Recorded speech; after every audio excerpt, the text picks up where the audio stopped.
Good day, physics students. This is going to be Chapter 4 of Physics 1000. This will be the last chapter that we cover before our test this week.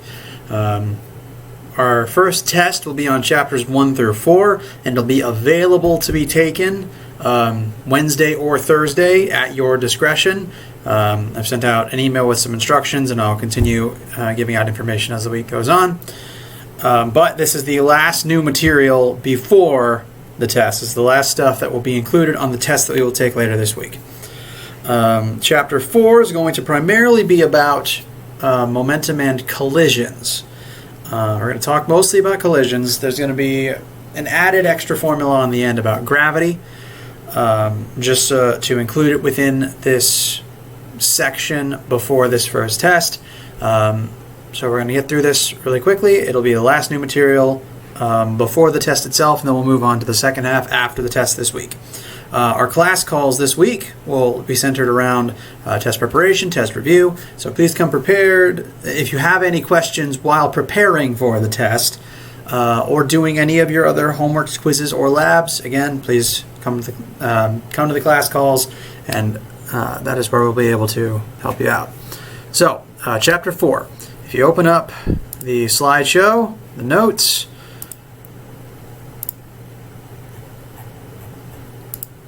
Chapter 4, Collisions and Gravity. Slide number 2 and slide number 3 are review. These are reiterating formulas that we have already talked about and information about what momentum means. To go over those briefly, momentum is a property that matter can have. It's this entity that matter can possess, and when matter possesses momentum, it will be moving. And the momentum itself is a relative measure of how hard it is to stop a moving object. Only a moving object can have momentum. The formula for momentum equals mass times velocity. So you have to both have mass and velocity in order to have momentum. If you don't have mass or velocity, you cannot have momentum. A stationary object possesses momentum of 0. It's very easy to stop a stationary object because it's not moving. You don't need to stop it. And so as you speed up from 0, it will eventually have more momentum, and you'll be even harder to stop. So objects with a lot of mass that are moving very quickly are very difficult to stop. Things like planes and trains. Slide 3 reiterates some of these formulas. The formula for momentum, rho equals mass times velocity, and the concept of impulse as well. Impulse is just the change in momentum of a single object. Now, when an object's momentum changes, there's lots of different ways that can happen. Usually it is due to an object's velocity changing. And one of the ways in which an object's velocity can change is if a moving object hits something, if there is a collision. A collision is just defined as an instance where one or two objects are involved in an event where at least one moving object physically strikes another one, and within that collision, something is going to happen to the momentum of those objects. So, if you'll move on to slide number 4, we're going to introduce the concept of conservation of momentum. So, within a collision, within any type of a collision, this is when any one object hits any other object, there's a total amount of momentum within that collision system. So, for example, I've got an apple, and I've got something that sits on my desk. I have a T-Rex. So, let's say at the start of this physics question, this apple is being thrown at the dinosaur. The apple's being thrown at the dinosaur. In that initial scenario, the apple has mass and velocity. Therefore, the apple has some momentum. Meanwhile, the dinosaur, if I am holding it perfectly still, and the apple is just flying towards the dinosaur, even though it has mass, has a velocity of 0. Therefore, initially, before the collision happens, the dinosaur has 0 momentum while the apple has some momentum. Let's just say, for simplicity's sake, the apple has a momentum of 1 kilogram meter per second squared. So the total momentum in the system of this collision, and the system refers to every single thing that is going to be involved within the collision. The collision hasn't happened yet, but eventually this apple is going to hit the dinosaur, and these two objects will be involved in the collision. So these two objects are our system. There's a certain amount of momentum within this system. There's 1 kilogram meter per second momentum in the apple, and there's 0 kilogram meters per second of momentum in the dinosaur. So between these two objects, there's a total of 1 kilogram meter per second of momentum. Eventually, the apple is going to hit the dinosaur. There's going to be a collision. And if you've ever thrown something at some other object, say if I had this dinosaur sitting on the edge of a fence and I just chuck this apple at it, when the apple hits the dinosaur, it's going to blast the dinosaur off of the fence. The dinosaur is going to begin moving after the collision. Its velocity is going to increase from 0 to something else. And since it then has a velocity as it gets knocked off of the fence post, it now has momentum. It gained momentum in the collision.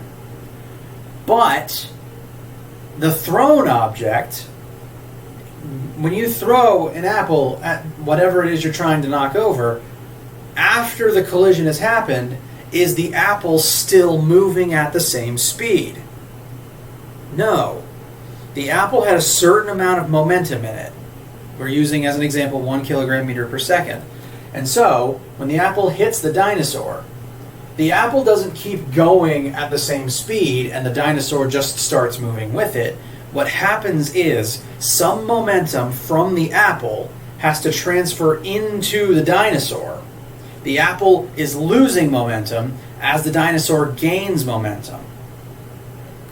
So the apple's momentum is dropping from 1 down to some other number.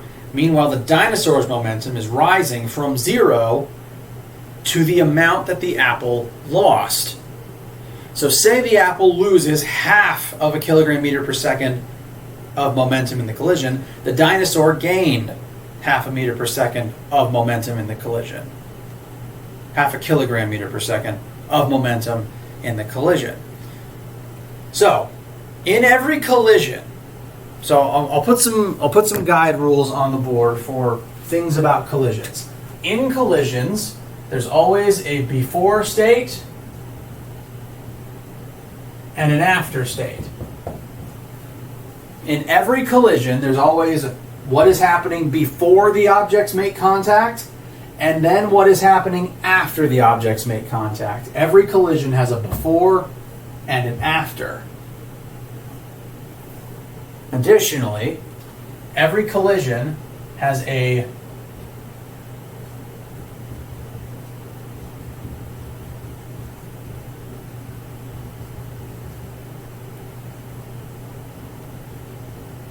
total fixed amount of momentum within that collision. The apple brought in with it into the scenario a certain amount of momentum. When that apple hits the dinosaur, that momentum is now going to be split between the both of them. The momentum is not... The dinosaur cannot gain momentum if the apple does not lose momentum. That's because momentum is conserved in a collision.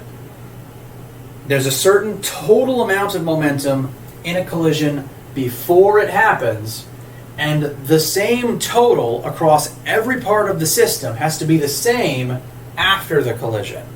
This is called the conservation of momentum. And in all collisions, in every single type of collision, anytime two objects strike one another, you are going to observe the conservation of momentum. Momentum is always conserved in every single type of collision. Every collision that has ever occurred, momentum has been conserved. There's a certain total amount of momentum before the collision. So right here we have sum of all of the momentum initial So this is the row that represents momentum. This symbol means sum of, SUM of. So all of the momentum before the collision added together. And this 0 is what means before. This subscript means initial.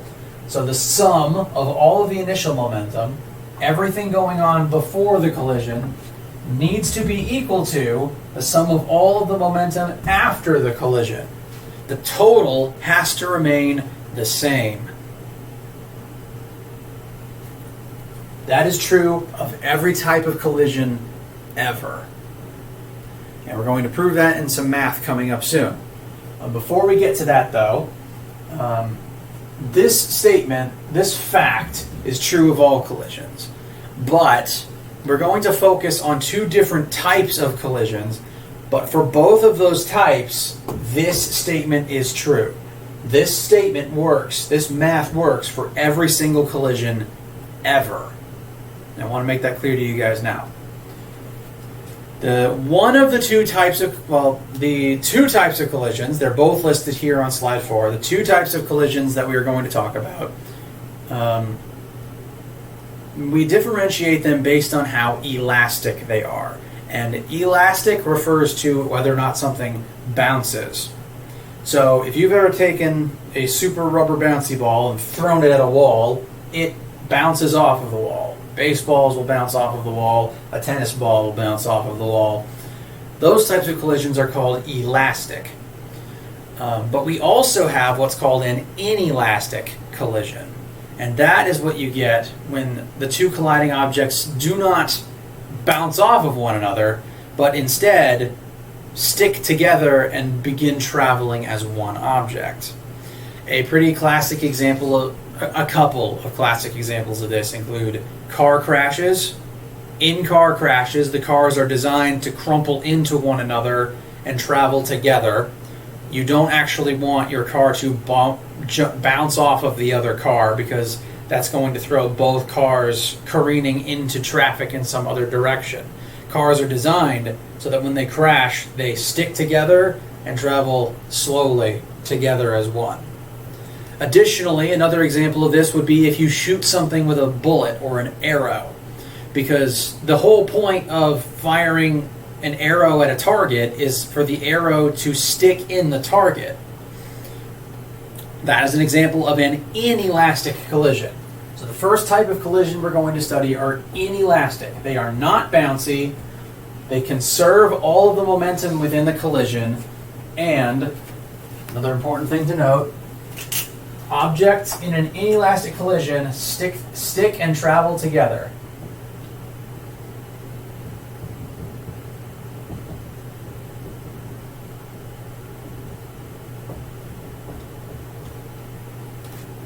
Objects in an inelastic collision stick to and travel with one another. So, if I was throwing this apple at this dinosaur, the apple is going to hit the dinosaur. They're both going to fly off of the fence together. I'd say in this collision, the two objects are more likely to both fly off of the fence in the same direction together than it is for the apple to bounce backwards off of the dinosaur. Neither of these objects are very elastic. So this is going to be an inelastic collision. We know that the momentum in that collision is going to be conserved. And we are going to work an example of that right now. If you move on to slide number 5, this one is a little bit like the arrow, the example of shooting an arrow at something that I mentioned. But instead of an arrow, we're going to be working with a throwing star being launched at a piece of wood. So, the first thing we always want to do is read our question, and then we want to draw our pictures and list our variables. A tip for these types of collision questions is there's always a before state, what happens before the collision, and there's always an after state, what is happening after the collision. It helps if you draw both states. It is recommended to draw the before and the after, because that will help you out a lot in understanding what's going on. So, on the before side of things, we have a throwing star being thrown at a piece of wood. The throwing star has a mass, so I'm going to say mass 1 is 100 grams, and it was thrown at 25 meters per second. It is being thrown at a block of wood that has a mass of 16 kilograms, and this object is initially stationary. Its initial velocity is 0. So this is all before the collision. Before these two objects collide, the star is thrown at the wood. Before they ever hit, this is what is happening right before contact is made. After contact is made, the star is going to stick into the wood. It has hit the wood, it's going to stick into the wood. So now both of these objects together are stuck together. They are now essentially one combined object. And the whole point of throwing the star was to try to knock down the wood. And so this new combined object is going to get knocked backwards at some unknown final velocity. So to read the question in full again, a 100-gram throwing star is launched horizontally at 25 meters per second. It is launched specifically at a 16-kilogram piece of wood. They stick together in the collision, and then they travel as one object. What is the velocity of the star-wood system? So they are combined. These are the two objects in our system that we are analyzing. What is the velocity of the combined star-wood system right after the star's impact? So what is going to be the launch speed of both of these things together right after the hit is made?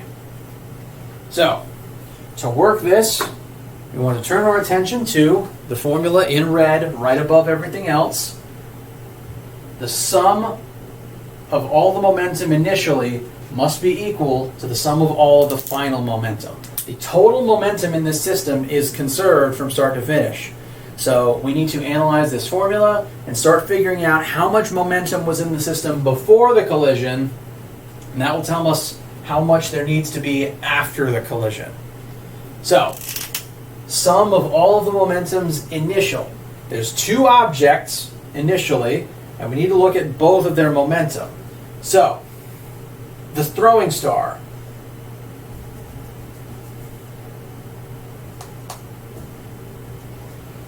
We're looking at the sum of all of the initial momentums. The throwing star has its specific mass and velocity. The block of wood has its specific mass and velocity.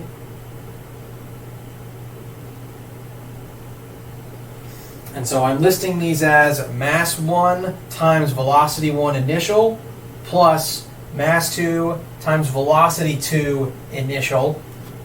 And so those are the two momentums initially.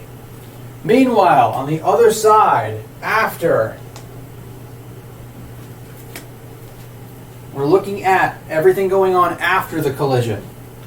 After the collision, the throwing star is moving at some final velocity. It's now stuck inside the wood. It has slowed down. It's now moving at some unknown final velocity.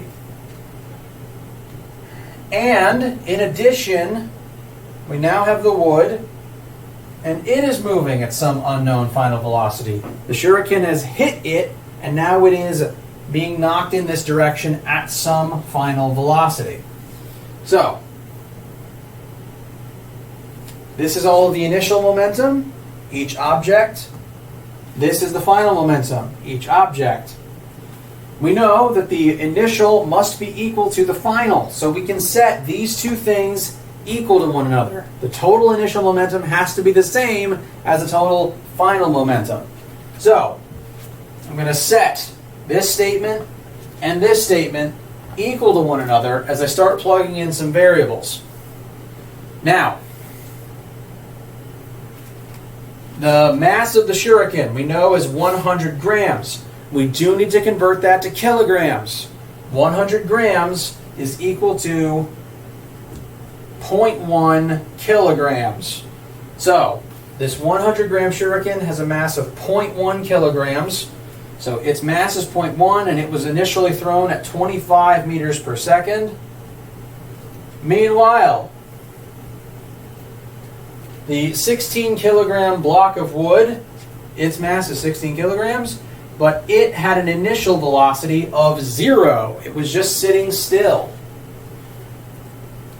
So it originally had no momentum.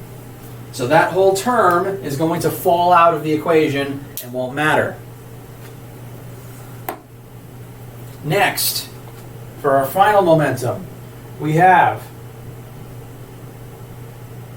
the shuriken is now lodged inside of the wooden plank. We don't know what its final velocity is. The wooden plank still has a mass of 16, but now it does have some velocity. The shuriken has hit it. It is now moving. It's moving at some unknown final velocity. And we know that the total initial momentum has to be equal to the total final momentum. So I can set these two sides that we have created here equal to one another. The total initial momentum has to be the same as the total final momentum.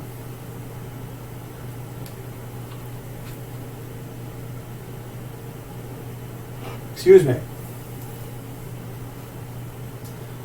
Now, I'm going to help simplify this a little bit.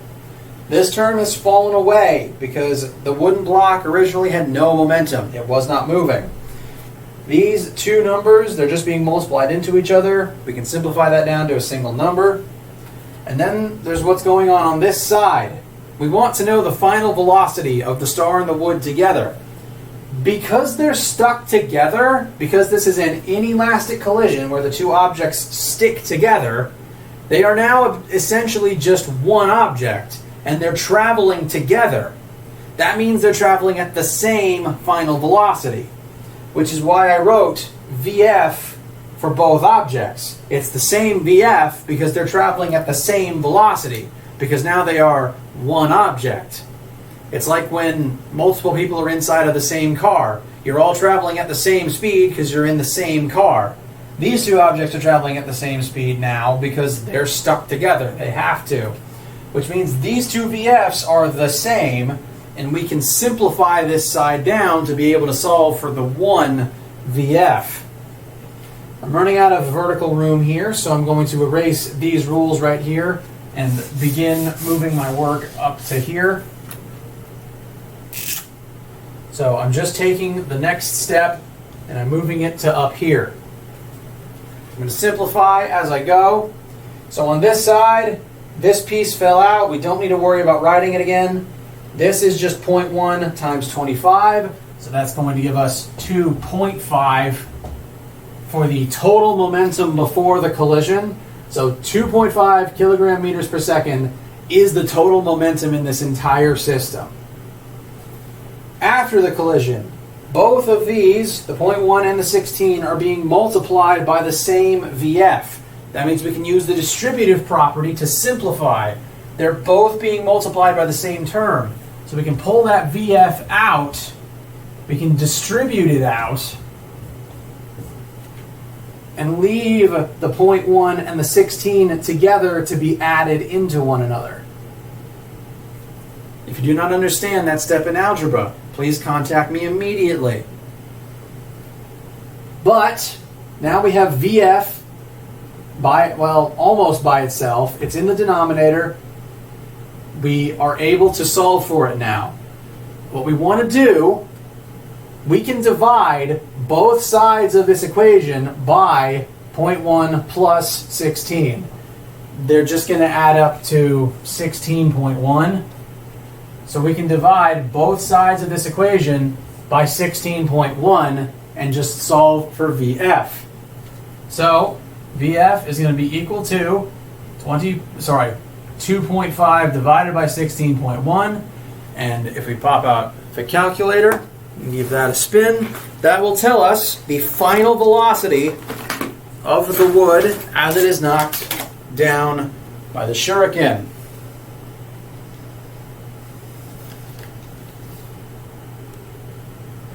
So the final velocity of the two objects after they have stuck together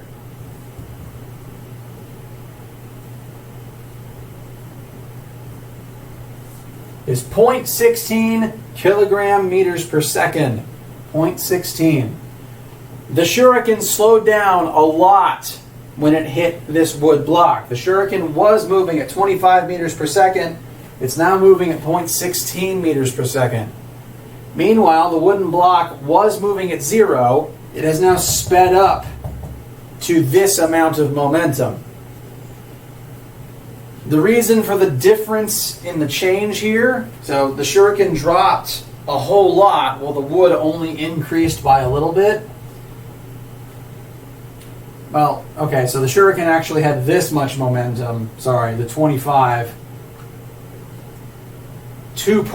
excuse me. The shuriken had originally 2.5 kilogram meters per second of momentum, which then dropped to this upon hitting the wood. Meanwhile, the wood's momentum increased to 0.16 kilogram meters per second. This is due to the fact that they have different masses. Even if the shuriken is moving very quickly, if it doesn't have a whole lot of mass, it doesn't carry a lot of momentum with it. And in order for something with a small amount of mass to make a larger object move, it has to give up a lot of its momentum. Because the wood, it has so much more mass, it needs a lot of momentum to move at the same speed. There was only 2.5 kilogram meters per second worth of momentum to split between these two objects. And that amount of momentum needs to be split evenly so that needs to be split in such a way so that the two objects are moving at the same final velocity. And this is how you can do that math.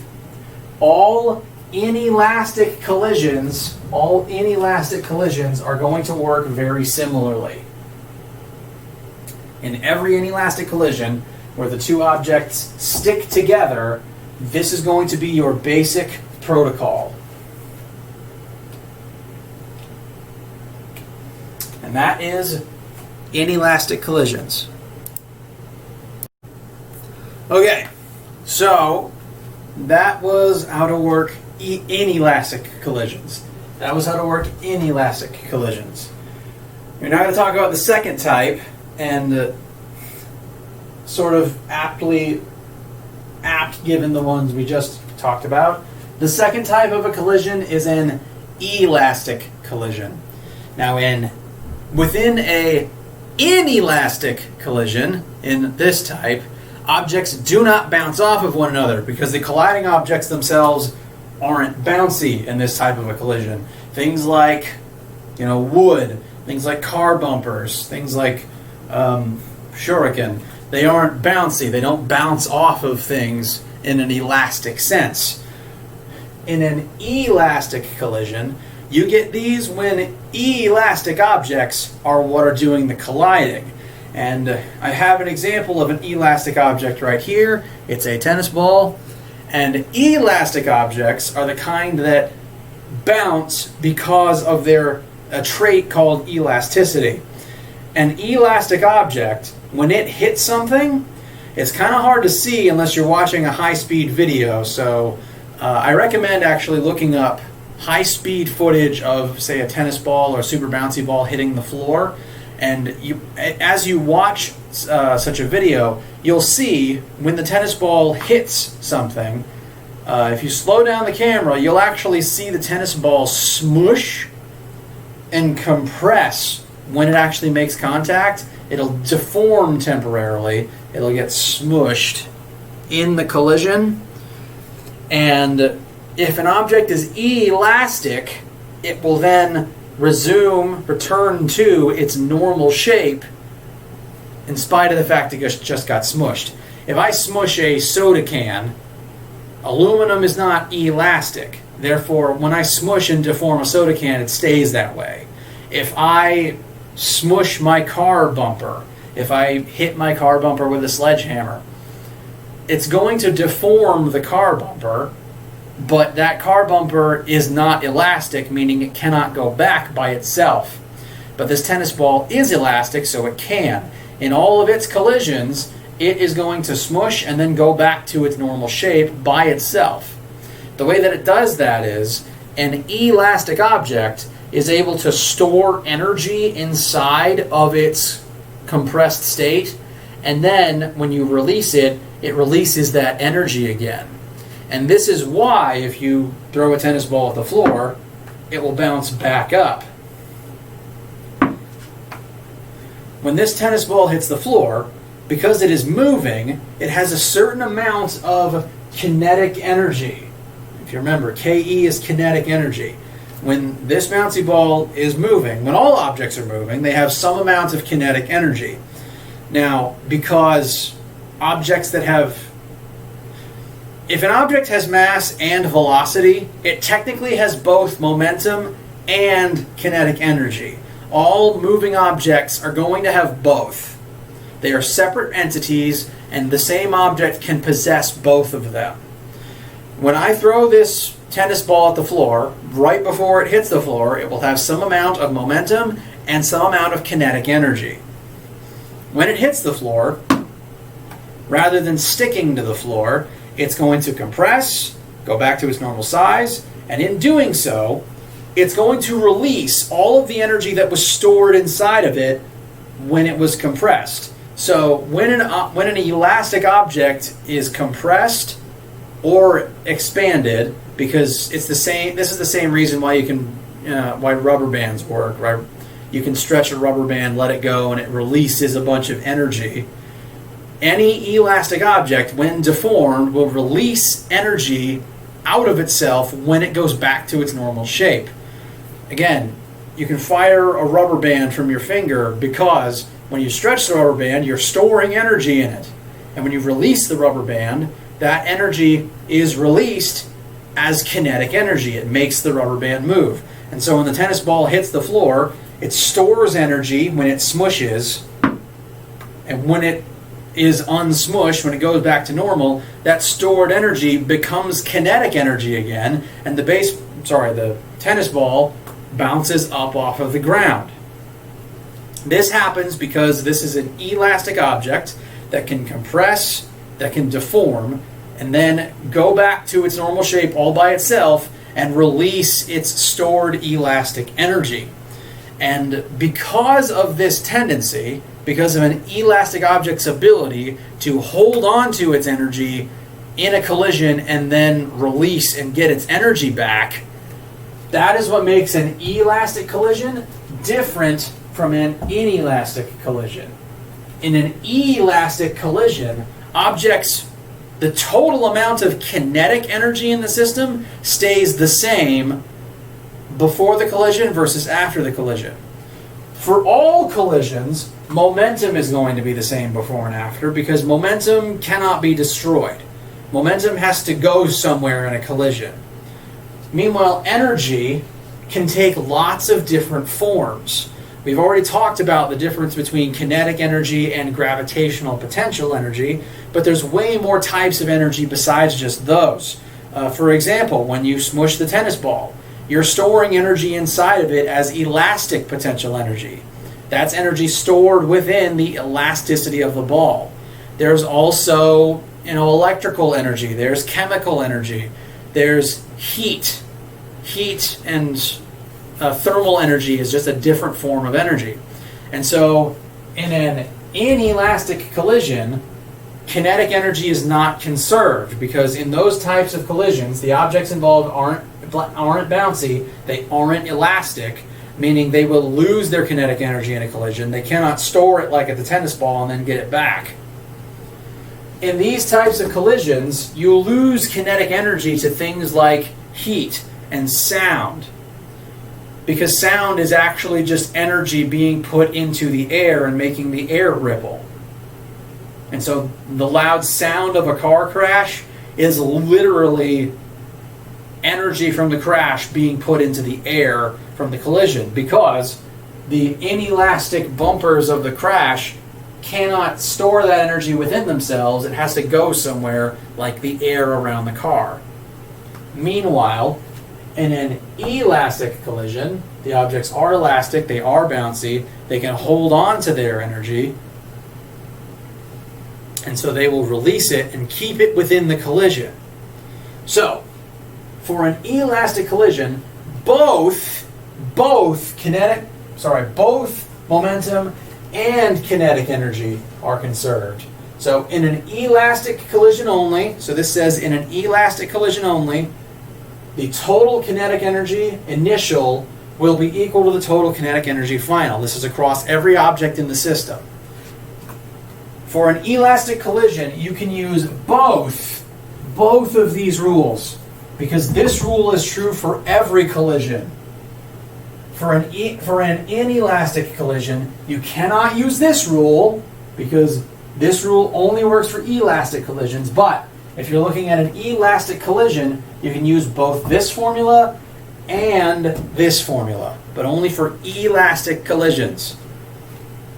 We're going to show an example of this now. This information that we've just been going over is summarized in, slide number 6. We've been going over slide number 6 right now. We are now going to move on shortly to slide number 7. So, if we move on to slide number 7, we're going to talk about our sample problem. We have two cars, two test cars that are being driven towards each other in a crash test environment to see what happens. Our two cars are Kit, the black sports car from Knight Rider. Kit has a mass of 400 kilograms and is driving forwards at 45 meters per second. Kit is going head-to-head against Nemesis Prime, which is Optimus Prime but evil and with black spray paint on him. Nemesis has a mass of 2,000 kilograms, so Nemesis is a lot bigger, has a lot more mass. All right, trucks have a lot of mass. Don't hit them. Nemesis has a mass of 2,000 kilograms and is also moving at 45 meters per second. But notice that they are driving towards each other. That means their velocities are in opposite directions. They're in the same axis, but opposite directions, meaning one of them needs a negative sign.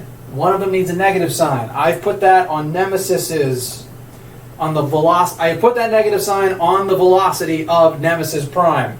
So I've set that velocity, the starting velocity of object 2, as negative 45 meters per second.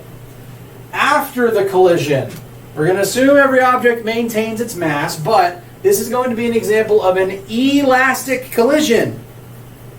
And after this elastic collision, we don't know Kit's final velocity yet, but we are told that Nemesis's final velocity is 15 meters per second in the same direction. In the same direction. That means if the original 45 is negative, this 15 is also going to be negative. They're in the same direction. We now have to figure out what the final velocity of the Knight Rider car is.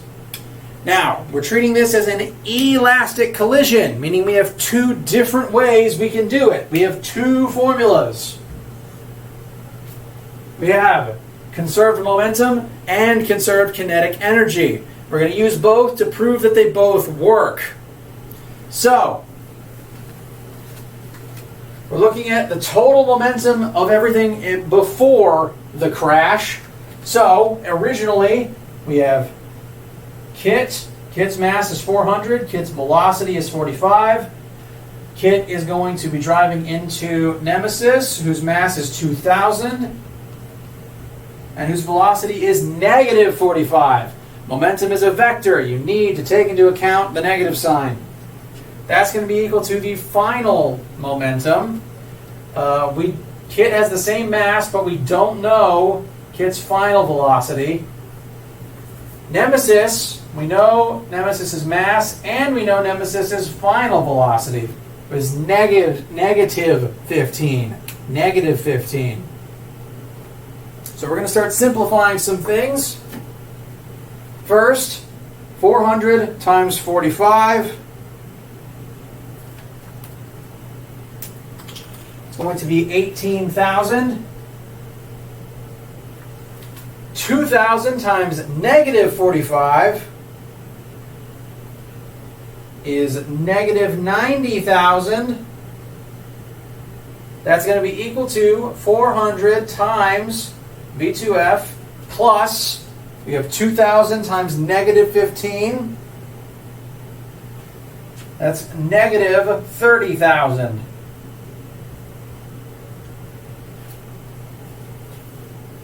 So we want to solve for V2F. That means we need to get this negative 30,000 over to the other side. We're going to add 30,000 to both sides. I'm going to simplify things in only one step here. So what we're going to have on this side is 18,000 minus 90,000 plus 30,000. That's going to give us a total of negative 42,000 on the left and 400 times V2F on the right. So we're now going to divide both sides by 400, and that's going to give us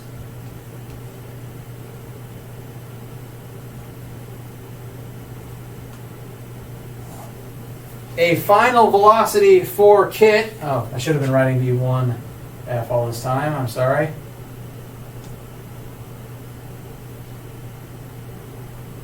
Gives us a final velocity for kit of negative 105 meters per second. The negative means that moving in the same direction as Nemesis. So in this collision, Kit was originally driving forwards and has now been blasted backwards at 105 meters per second. That is very dangerous. That is a huge change in velocity, which means that's a huge acceleration, which means that is a huge force on the car and the driver of this car. This is why elastic collisions are super dangerous. This is why car crashes are designed to be inelastic collisions. You don't want kinetic energy to be conserved in a car crash, because that means the crash is going to have more energy in it and your car is going to go rocketing off into traffic. So, as a general rule, car crashes are designed to be inelastic. We're going to use the elastic equation to prove that it works. Make sure you copy this down because I need to erase some of it to make a little bit of space.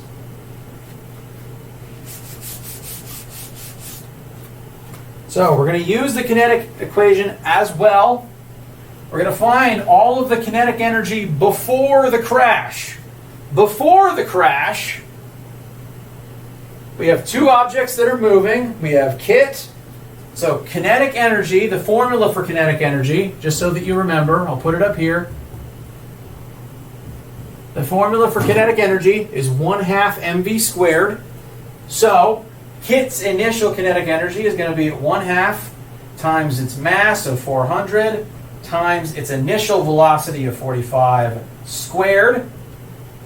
I'm going to add to that Nemesis's kinetic energy. So 1/2 times Nemesis's mass times Nemesis's velocity squared. Notice we are squaring the negative 45 there. That will be important. Now, after the collision, our two objects are still moving. Our two objects are still moving. So, Kit still has the same mass, 1/2 times 400. We've found Kit's final velocity. We're going to plug this into the formula just to make sure that everything works, just to make sure our two sides even out. So we're going to plug in negative 105 squared plus 1/2. So again, there's two objects after the collision that are moving, so we have to look at both of their final kinetic energies. So Nemesis's final kinetic energy is going to be 1/2 times its mass times its final velocity squared. So 1/2 times 2,000 times negative 15 squared. Now we're going to start simplifying things one little step at a time. So I'm just going to put it into my calculator. 0.5 times 400 times 45 squared. Pay attention to how I'm entering that into my calculator. Press the enter sign. That gives us 405,000 plus, I'm now going to enter this next term, half times 2,000 times negative 45 squared. I want you to pay attention to how I'm entering this into my calculator. I'm doing it like this to make sure it is squaring negative 45. You want to make sure you are squaring the whole negative 45 and that you aren't squaring anything else. You should get a positive number from this particular operation because when you square a negative number, you get a positive number. So, the kinetic energy of Nemesis initially is 2,025,000 joules. So that is all of the initial kinetic energies. Kit had this much kinetic energy. Nemesis had this much kinetic energy. Notice that the negatives have gone away. That's because energy is not a vector. Energy doesn't care what direction you're driving in. This is just looking at the total energy present within the system, regardless of what direction each vehicle was moving in. So, moving on to the final kinetic energies, 1/2 times 400 times negative 105 squared. Again, I will show you how I put that in my calculator. That's going to give me 2,205,000 joules plus 1/2 times 2,000 times negative 15 squared.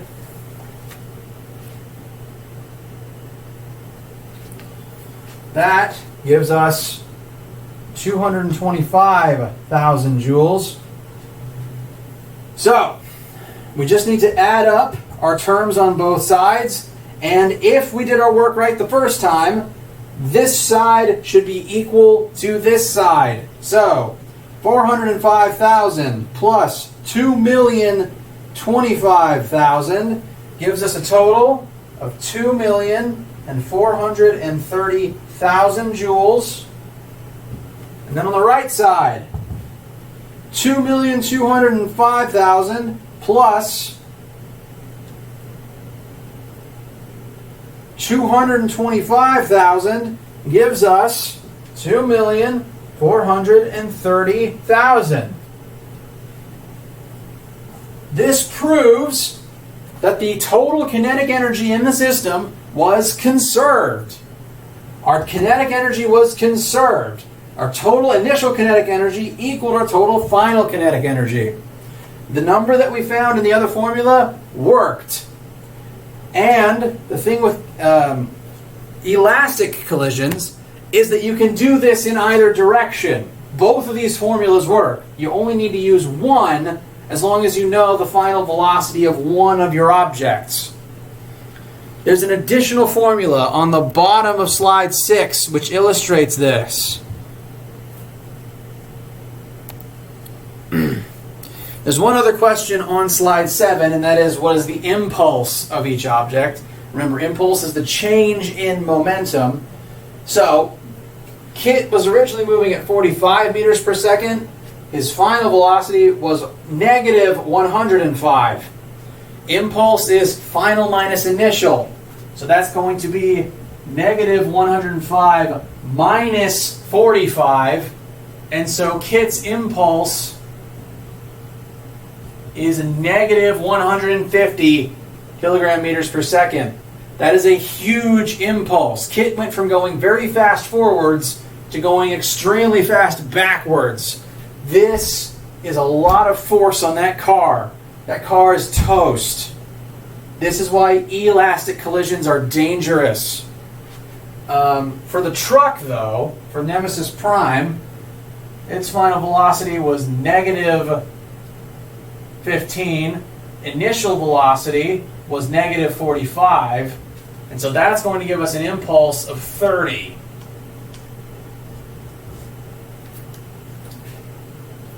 The negative on Kit's impulse means that the impulse was directed in the negative direction. The positive on Nemesis's impulse indicates that that impulse was in the positive direction. Notice, despite being involved in the same collision, they don't have the same impulse. The truck has a lot more mass, which means in general it's a lot safer. In pretty much every car crash, elastic or inelastic, it's always safer to be in the object with more mass because they tend to have the lower impulse. Lower impulse means lower change in momentum. Lower change in momentum means lower change in velocity. A lower change in velocity means a lower acceleration. A lower acceleration means less force applied on you, the driver, which is very good. Elastic collisions create large impulses. They exert a lot of force on the drivers because they are very energetic collisions, because their kinetic energy is maintained. Inelastic collisions are not as energetic. They are generally safer to be in. And this is why car bumpers are not coated in rubber. They are designed to crumple into one another and actually crash so that they are not kinetic, so that you do not bounce off of whatever you crashed into. And these are your examples on both elastic and inelastic collisions. Okay, we've got one more topic, just one more thing before we are done with Chapter 4, and this will be the last thing that will be covered on the test that is coming up. And that involves the force of gravity.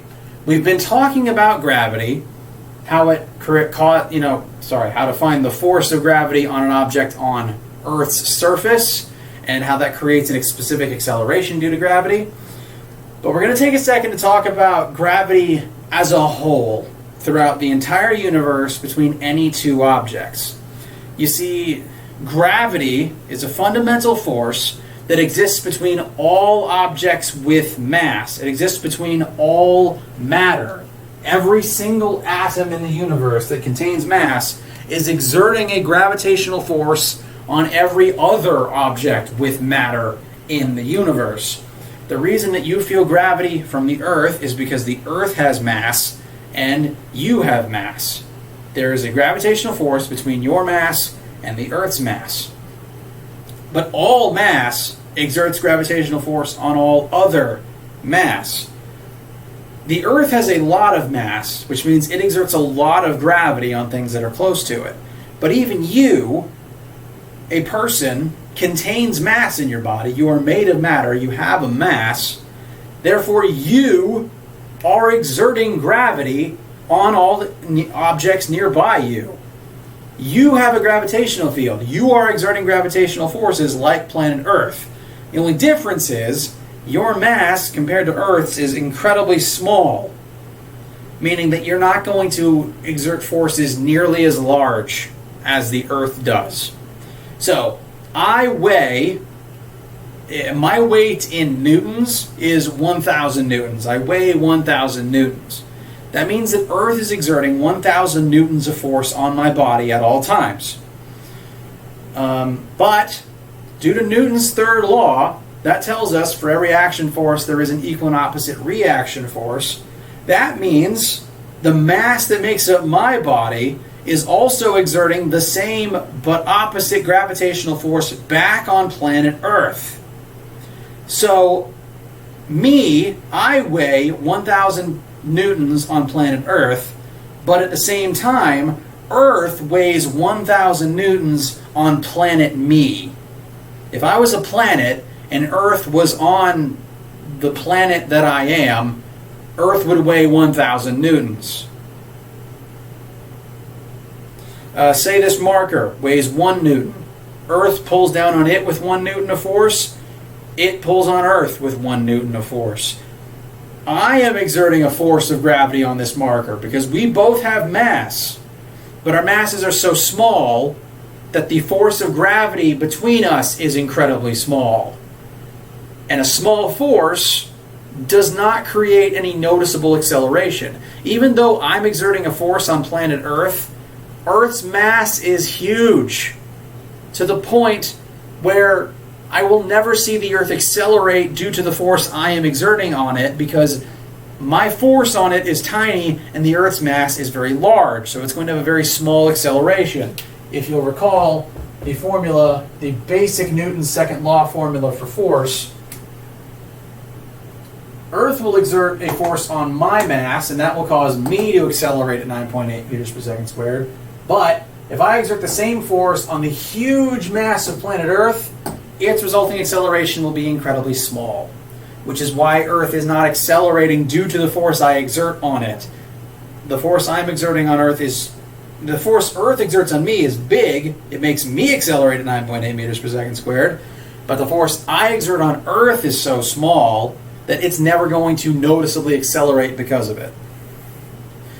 Every object in the universe is exerting gravity on every other object in the universe. This is the reason why the Earth orbits the Sun. The Sun's mass is exerting gravity upon the Earth. Similarly, the Moon orbits the Earth. The Earth and the Moon are two masses that have gravity on one another. The Moon is trapped within Earth's gravity, and that's why the Moon is orbiting the Earth.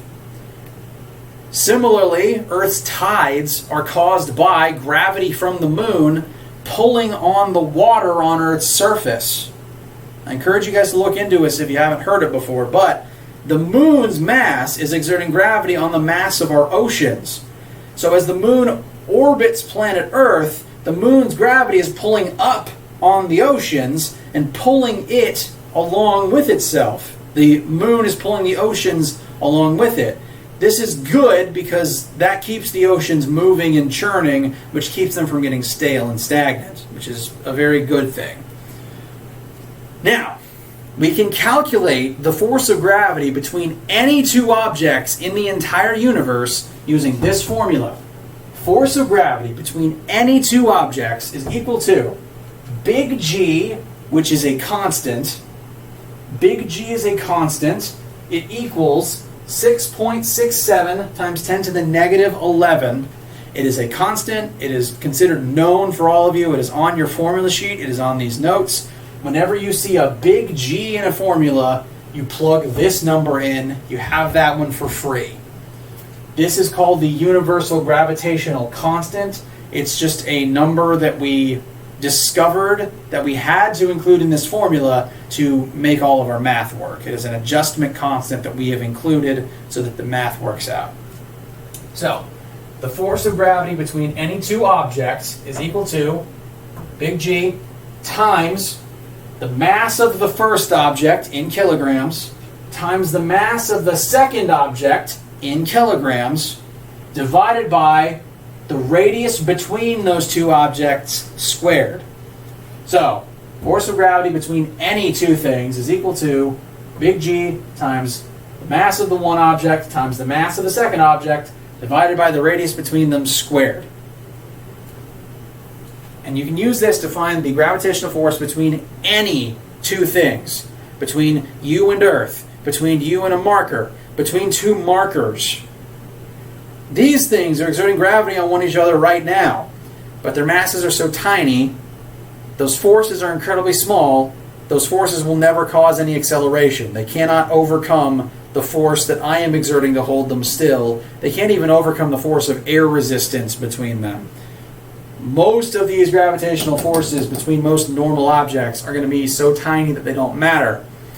But when the masses get up to planet and moon scale, especially star scale, that's when these forces start getting huge.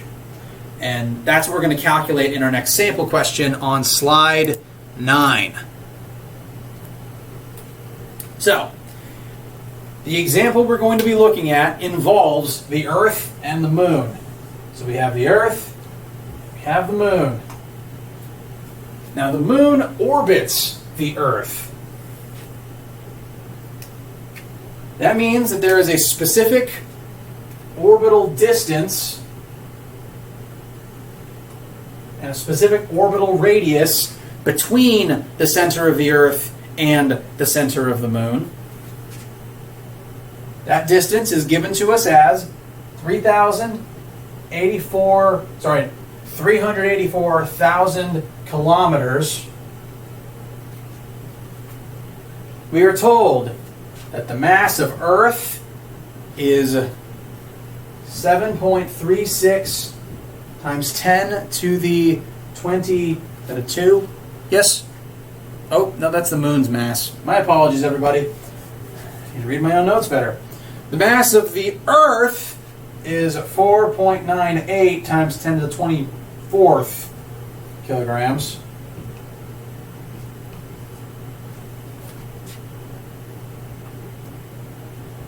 The mass of the moon is 7.36 times 10 to the times 10 to the positive 22 kilograms.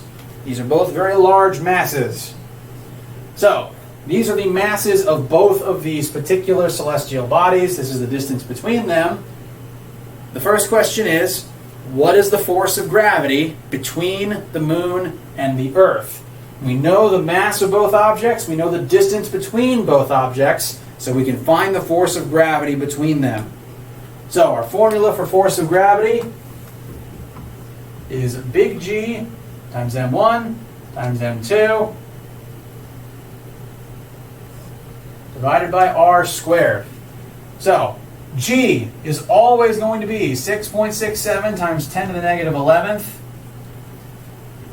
M1, mass of Earth, 5.98 times 10 to the 24th. Mass of the Moon, 7.36 times 10 to the 22nd. Divided by the radius between them squared. So, the Earth and the Moon are 384,000 kilometers apart. We need to square that distance between them. But, you gotta watch your units. This is given to us in kilometers, not in meters. We need to convert everything to meters. Our standard unit for mass is kilograms, but our standard unit for distance is meters. So, to go from kilometers to meters, you multiply by 1,000. So it's actually going to be 384 million meters. And then we're going to square 384 million.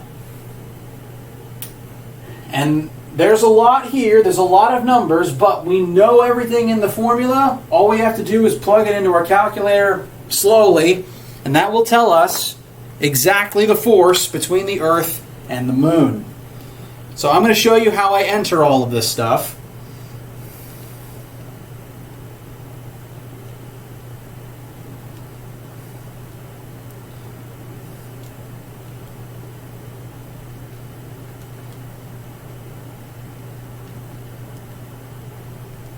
So the first thing I'm going to do is the top.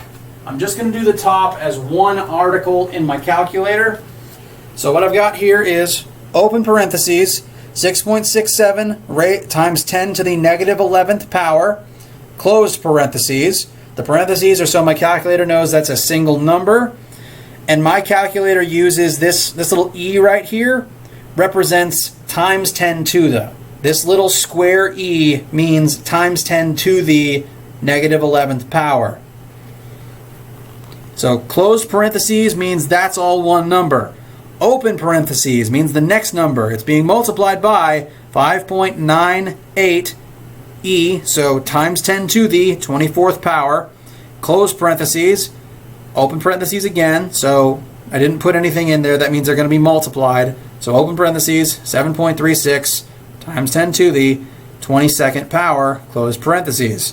If I press enter, this is our denominator. This is our numerator. I've been getting my terms backwards. I apologize. This we just solved for is the numerator. It's just these three big numbers on top. Now I'm going to divide by the denominator.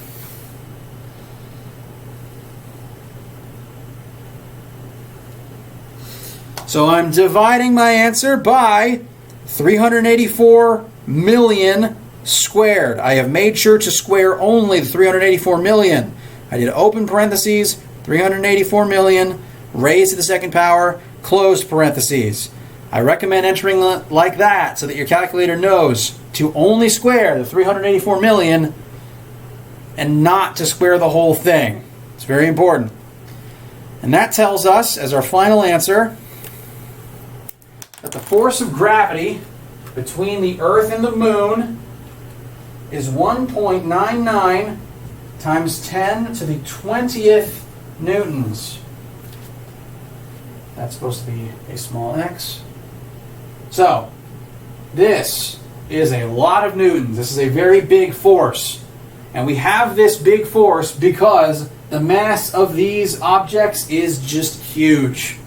You will only get gravitational forces like this between objects that are relatively close together and have incredibly large masses. Now, there is one other sample question on this slide. It asks, at what velocity must the Moon orbit the Earth? This is a centripetal force question. This is a centripetal force question.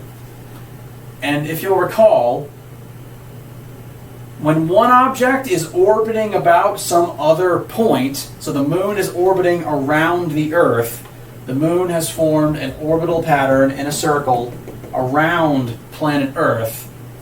Some existing force has to act as the centripetal force. And for the sake of moons orbiting planets and even planets orbiting the sun, the force that acts as the centripetal force is the force of gravity. So this gravitational force that the Earth exerts on the Moon is the centripetal force that keeps the Moon moving in a circle around Earth. So this is the force that Earth is pulling the Moon towards it with, but because the Moon has some tangential velocity, instead of the Moon just falling to Earth, the Moon is going to try to go this way as it accelerates towards Earth. So instead of doing either, it's going to sort of do both and go this way. Gravity is now pointing in this direction. Its tangential velocity is now this direction. So it's going to circle around here. And then it's just going to keep circling as long as this force exists and as long as it keeps up its centripetal, its tangential velocity. We're going to find what that velocity is. I have just told you that this force of gravity is acting as a centripetal force. It is acting as the centripetal force. We already know the force of gravity, so we have a number we can plug in for this. Now we just need to plug in something for the centripetal force. Centripetal force is equal to mass times centripetal acceleration. We also know, check your formula sheets, centripetal acceleration is equal to tangential velocity squared divided by radius. So, we know the gravitational force, we know the mass of the Moon, we know its orbital radius. We can now find its tangential velocity. This is the velocity with which it would have to orbit the Earth. And I will put everything into my calculator to show you how that we would get to that answer.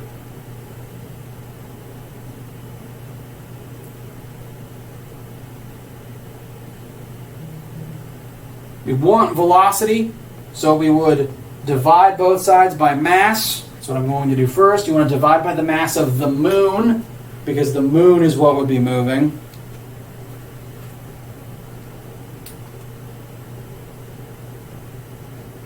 So what I've got here right now is the force of gravity divided by the mass of the Moon. Press enter. This represents the force of gravity divided by the Moon's mass.